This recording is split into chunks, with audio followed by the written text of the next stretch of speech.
कृष्ण धन्यवाद प्रणाम प्रभुजी और माताजीहरूमा अहिले हामी मुक्तिनाथको यात्रामा आइपुगेका छौँ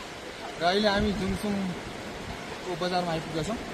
र हजुरले देख्न सक्नुहुन्छ काली गण्डकी नदी गण्डकी भगवान विष्णुको शालिग्राम भएको ठाउँ यहाँ हजुर देख्न सक्नुहुन्छ र प्रभुजीहरूले यहाँ काली गण्डकीमा चाहिँ शालिग्राम खोज्दै हुन्छ शालिग्राम यस्तो टाइपको सुन्नु उता पनि देखाइदिनु माताजीहरू प्रभुजीहरूले खिचिरहनु भएको छ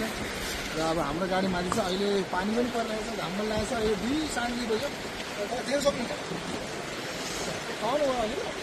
हजुर पाउनु भयो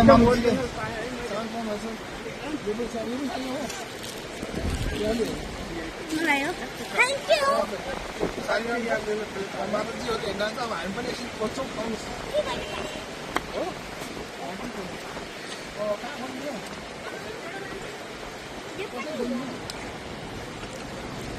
यसरी कोटाउने कोटाउनु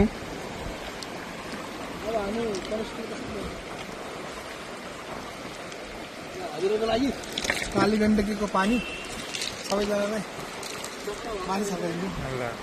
हरि